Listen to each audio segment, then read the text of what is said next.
On évoque tout d'abord la météo dans cette édition avec le retour de la pluie aujourd'hui. Beaucoup de grisailles, de nuages et d'averses en continu toute la journée. Du vent également avec des rafales jusqu'à 70 km/h. Un temps très maussade malgré les températures plutôt douces pour la saison. Et jusqu'à 13 degrés de prévu cet après-midi. L'autre info à la une, c'est donc ces ralentissements importants. À l'heure actuelle sur l'autoroute A25, 13 à 14 km de bouchons déjà ce matin. Attention, les conditions climatiques et cette pluie rendent parfois la chaussée glissante. Attention donc sur la route aux petits accrochages bien évidemment. Autre information à la une, en sport, en football, la qualification brillante du LOSC hier pour la finale de la Coupe de la Ligue. À domicile hier en demi-finale, les Lillois ont flambé 5-1 face à Bordeaux et s'offrent ainsi leur première finale dans cette compétition. Au Stade de France, le 23 avril prochain, ils seront opposés aux vainqueurs de l'autre demi-finale et Paris Saint-Germain-Toulouse ce soir. Voilà en tout cas un match qui fait du bien aux joueurs et aux supporters lillois avant de retrouver le championnat de France de Ligue 1 dès ce vendredi à Marseille. Dans l'actualité, on ne manque pas d'évoquer non plus cette journée de grève interprofessionnelle hier à Lille.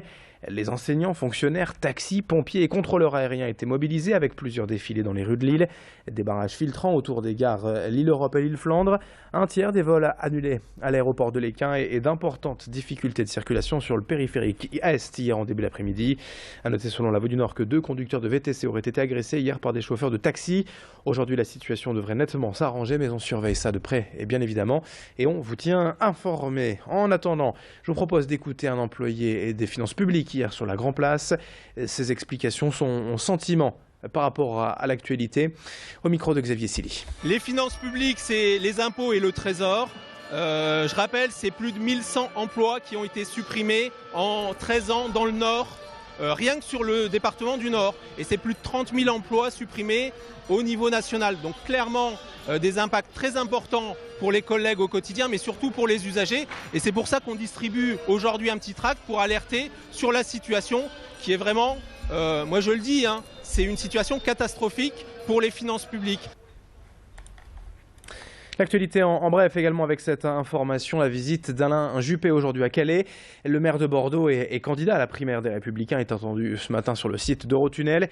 Il sera ensuite reçu par la maire de Calais, Natacha Bouchard, avant de visiter le port et la jungle où vivent actuellement 4000 migrants. Alain Juppé demande notamment, comme Xavier Bertrand, la renégociation avec la Grande-Bretagne des accords du Touquet datant de 2003. 7h33 en direct ce matin sur Grand Lille TV et dans cette édition on revient également sur le ras-le-bol des surveillants pénitentiaires.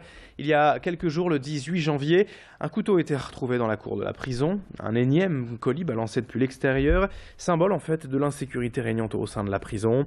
Selon les surveillants, plusieurs dizaines de ces paquets sont ainsi envoyés chaque jour à l'intérieur. En décembre, une lame de scie à métaux avait été trouvée, mais le pire pour les syndicats de surveillants, c'est en fait le manque de moyens, de personnel pour lutter contre cette situation.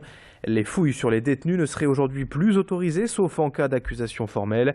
Une nouvelle fois, les syndicats de surveillants tirent donc le signal d'alarme et s'expriment sur Grand Lille TV, au micro de Xavier Silly. Ce qu'on entend concrètement, c'est que Mme Taubira assume ses paroles.